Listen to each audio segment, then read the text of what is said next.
Welcome to Muscle Up Hacks Part 2. These are my current methods that I use to help speed up your muscle up journey. So let's begin with the grip. So I'm locking my wrist bone onto the rings, but this is a mistake, this grip here. I see this all the time, and what I'm doing is I'm grabbing too far forward on the rings. So with the strap vertically above my wrist, like you see there, and my hand in front of the strap, it's going to force me to keep my elbows way too low during the transition, and it's going to be more like an impossible dip. This is going to be brutal on your elbows and your ego because you're just not going to make it work. You're going to want to have your middle finger knuckle vertically in line with the ring strap. This is going to make it much easier, and then that way what will happen is your lower body will just roll you on top of the rings into a perfectly vertical elbow dip position. You'll be much stronger and much safer, but it's harder to keep your wrist bone locked onto the ring. So what you're going to need to do there is really insert your wrist very deep into the ring so that the ring goes down between the two muscle pads. You have one muscle pad coming down from your pinky and one muscle pad coming down from your thumb. You're going to want to insert your wrist deep enough so that the ring goes right between those two muscle pads on the palm of your hand. From there, just make sure your middle finger knuckle is in line with the straps, and then just roll your elbows on top of the rings, vertical like you see there, and you're ready for a nice, strong, safe, and stable dip.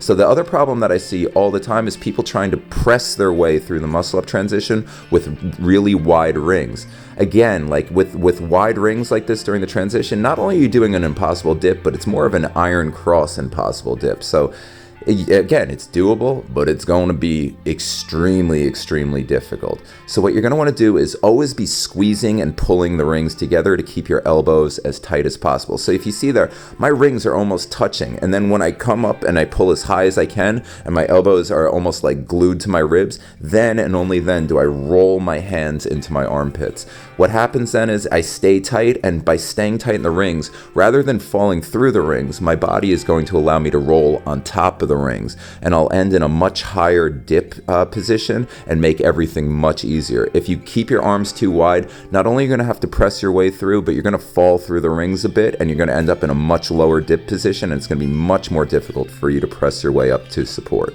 and complete a full rep of muscle up. Now what you see me doing here with the ballet toe drills is I'm getting used to not keeping my hips below my shoulders, because that's the third big flaw that I see a lot in beginners. Yes, of course you can keep your hips beneath your shoulders, but anytime your hips are beneath your shoulders, you're going to have to press through the dip with an impossible dip. So that is a much more advanced variation.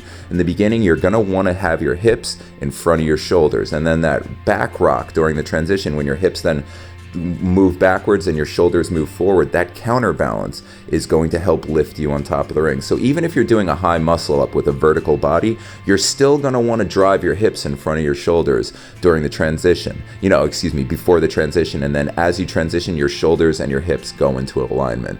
So like, you just understand, so much of a muscle up is that ice cream maker motion of bringing your hips back towards your shoulders and your shoulders towards your hips. So now the fourth problem that I see here is not staying tight in the lower body. So all of these drills here are going to be to stay tight in the lower body. What I didn't mention is when you see me setting up the rings to height, I just want to be at a height where when I'm sitting up straight, that the rings are allowing me to be in a dip position with vertical elbows. So that's when you know the rings are at the right height, when you have vertical elbows. So now what I'm doing here is I'm staying pointed in the ankles. So I'm pointing my ankles, extending my ankles as hard as possible, pointed toes, locked out in the knees, and I'm staying flexed in the hips. So I'm staying as tight of a V-sit as possible during this.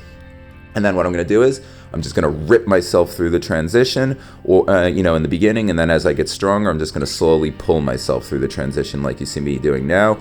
But what I want to do is I want my lower body to stay locked. I want that V-sit to stay exactly like that, because what I'm doing is I'm lengthening the counterbalance of my lower body. So what happens is when I go to get that transition, when my legs are very long and very locked out like this, it allows me to roll on top of the rings.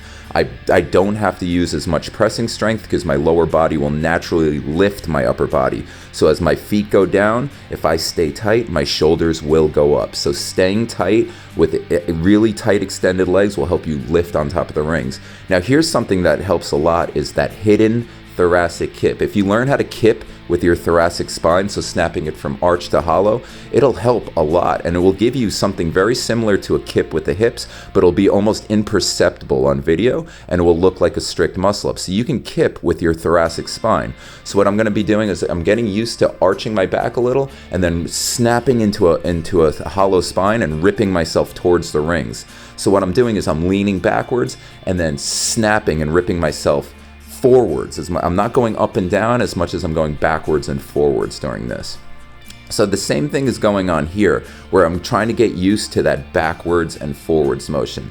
Don't think about the muscle up so much as a up and down. Think of it more as like you're going up, and then as I go up, I'm also going backwards. So I'm starting to lean backwards as my hips go forward, and then when I'm transitioning, I'm ripping myself forward. So it's much more of a zigzag pattern up as opposed to a straight vertical path. The straight vertical path will be much later on and will require much more of an impossible dip. So as you're learning in the beginning, that ice cream maker, that zigzag pattern, where as you lift, your butt goes in front of your shoulders and your shoulders go back. Then as you transition, your butt goes back towards the rings and your shoulders lift on top of the rings. So again, think of this as a zigzag pattern. And here I'm doing 90-degree arm bend transitions. So I'm just holding at 90 degrees and I'm just using that thoracic kip to rip me on top of the rings. Obviously, you're not going to need this forever, but this helps a lot. And just having that thoracic kip as an ace up your sleeve and one of the tools in your tool chest to use and throw into your flows, this is tremendously valuable, because if you notice, I'm locked out in the lower body, I'm locked in the hips, my knees don't bend, my ankles don't bend, my lower body stays strict, but I am still getting a tremendous force production in that kip from my thoracic spine. So I highly recommend it. And again, so you see, look, even during the false grip pull-up, I am pulling with my hips way in front of my shoulders and I'm looking up vertically. You see, and then at the top, notice how my shoulders and hips, they come into more of a vertical alignment as I stretch my knees straight and point my ankles. So I'm going to extend at the knees and extend at the ankles while staying locked in the hips. And now finally, for this last muscle up transition, you'll see I'll go through the whole transition and notice my lower body just rolls me on top of the rings. I just keep my elbows tight, my wrist tight, I keep everything tight, and my lower body will naturally rock me on top of the rings. This is just a fun transition. Be creative. Love you guys. Thank you so much.